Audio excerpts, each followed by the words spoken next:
All right, so we just got literally yesterday our Borderlands 4 update patch notes, which was 11 gigabytes large. I may not seem like it, but I do like my Borderlands games. I have about 2,000 hours on Steam alone on Borderlands 2. I got well into the thousands on 3, but I obviously have played Borderlands 2 and all the other ones on console beforehand, and then went to PC, so I have way more hours on there. But let's cover the changes and all that, and see what we got. Well, when it comes to the change list, our weekly activities like the big Encore boss has changed once again, the weekly wildcard mission has once again changed, and the black market for Maurice has also changed. The black market currently is in Carcadia Burn. It is south of Crumble Hall POI. If you know where that is, good job. If not, it should be on your map somewhere. Now, when it comes to stability and performance, they did improve the stability, obviously, and the performance, like they said, hopefully for the better. It addressed the instances of hitching, which is whenever you try to load something in, you'll see those stutterings of your FPS going up and down too much. Low FPS, obviously, and crashes. The biggest issue is Unreal Engine 5 is a very unstable, system to build a game on for literally anybody. Engine, that's the word. For any NVIDIA card. It works better on every other card but NVIDIA, so yippee, right? They're continuing to investigate the things to make it better and will perform much better. They have updated character animations for performance improvements. I think a lot of them need to be with like Zane, because I've seen Zane kind of just like skid around. Graphic presets could be set to high or very high when using run, auto detect, and visual menu. Don't know what that's about.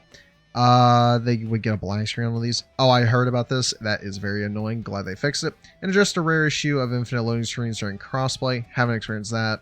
Improved loading of characters and menus are visible. Okay, that's good. Nice. Now, when it comes to rewards progression, there is a lot here. Basically, to summarize it, some people from their like pre-order bonuses were seeing them pop up incorrectly, and they were not getting them. They would also world drop, and you couldn't use them. Other than that, when you ranked up in multiplayer, I believe you could get too many of your skill point bonuses, which is a problem, and you don't really want that happening. So they obviously had to fix that, and just other stuff like that. Now, when it comes to the changes, these matter the most. I've played Rafa, and I've played Amon. I did not play Harlow yet or Vex, but I have seen the other two.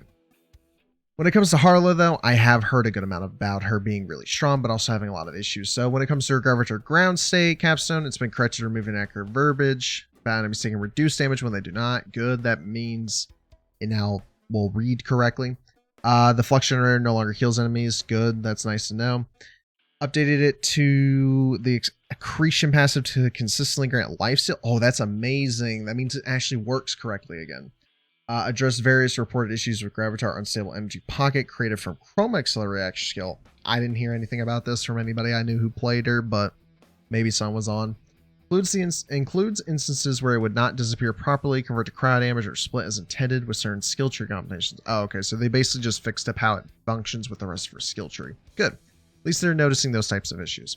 Now, Amon. Amon is really powerful, but I do know he had a lot of tracking problems with his abilities. So, the Forge Knight Primal Surge passive now properly restores shield and ammo. Good. That fixes a lot of problems he had.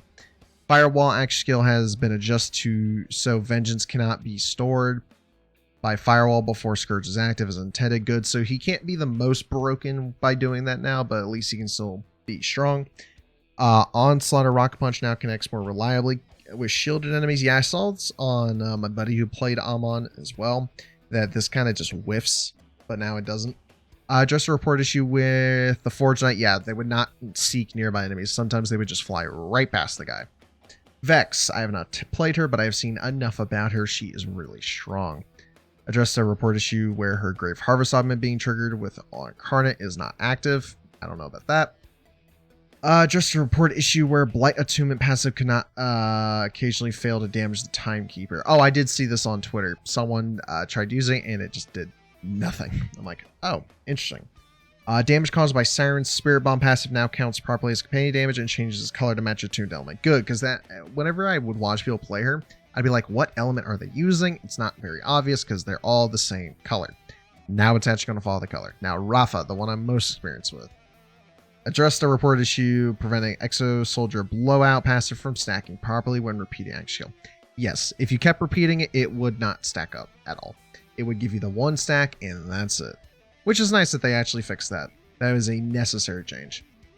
Now when it comes to gameplay, just report issue where the overwriting a wrong submission where nodes would not spawn. Yeah, I've seen that. Talk to Zadra issue where the judge could fail the player exit and I didn't actually have that happen. They did beam hit detection as it was causing beams. I don't know about that one. Rep kits now consistently consume the correct amount of charges after activating. Don't know about that one. Sliding at the end. I have seen this. It is kind of funny where you're just kind of stuck, not able to slide for a little bit. Address various reported instances of enemies being stuck. Yeah, I've seen these. Only in this one though. The other ones I did not see, but basically what happens is they just get kind of clipped on the terrain and they can't move out of it. Address reported as desync issues. Haven't had that. Updated Zadra's lab fast travel unlocked to after discovery. Okay, so this right here allowed you to basically have a skip that I had discovered that you could mess around with, where if you had gone down there beforehand, you could hit the thing. You can't fast travel to it, but it knows it's there now. And when she teleports there, you can teleport there. And all you had to do is walk out, walk in, and it continue. But now they've noticed that and fixed it. Alright, when it comes to the gear, Vladov Atlan gun heavy ordnance now properly targets promoted Guardian and Septus. Good to know. That means it was probably bouncing off wrong. Queen's rest pistol with dataless ammo switcher license underbarrel now shoot the correct projectiles. Okay. Short circuit armament now traces properly toward enemies instead of random. Okay, that's good. At least now the Atlas stuff will work. Just reported edge cases where interrupt reload causes desync that would prevent ammo from firing. I never experienced that. Hellwalker. Perfect. It will now always be in fire element. I still think they need to give it a damage boost, but that is good to see it is back to being what it should be, which is all fire element. Teeter weapons, this is a need. 10% damage, 10% magazine. The only good TDR in this game at the time, and still now that they fixed it, hopefully it's better, was Chuck. Hopefully now it's all of them are usable.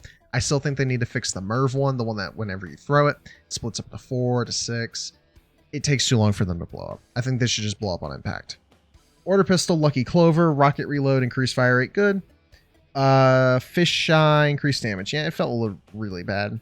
Now, when it came to the UI, I believe they gave consoles the ability to have an FOV slider. I don't remember where that is. Here it is, settings and accessibility. Yeah, they gave y'all on Xbox and PlayStation, the FOV slider, which is really, really good. Overall, on the visuals, there are things that just make it easier to look at the game. And on the UI, updated gear thumbnails so that they do not display properly. Where they did not display properly and ensured standard thumbnails, okay? Okay, good. This was a problem. Clarity. Clarity is the biggest issue in this game because of things like Rafa's Ricochet build with Jacob's weapons. They clutter the screen, all types of things, and it's real hard to see. But I'm glad they're noticing that and fixing it. Adding various rooms to compass, custom waypoint placements, and echo locations. Perfect. I hunt all of these. It's why I'm not even done on my Rafa playthrough. I'm hunting everything on him. It's a lot. There's way too much stuff in this game. It's gonna be like a 2 all over again, where you have to go to every location, grab every little item, talk to every person. Ugh. But I love it. Prevent a match, all the other stuff, it is just quality of life and things like that. But like I said, I wish that I could stream this, but sadly my PC is not the best, and I do wish I could record it. I might be able to. I'll try it. But if I can't, I do apologize. But if you guys want to see more videos like this where I cover the updates, because I do love my Borderlands. I've always been playing that series since I was able to. Hell, I remember when BL2 was out. It was amazing. But I'll see you guys in the next one. Make sure you guys like, comment, and subscribe. Peace out, everybody.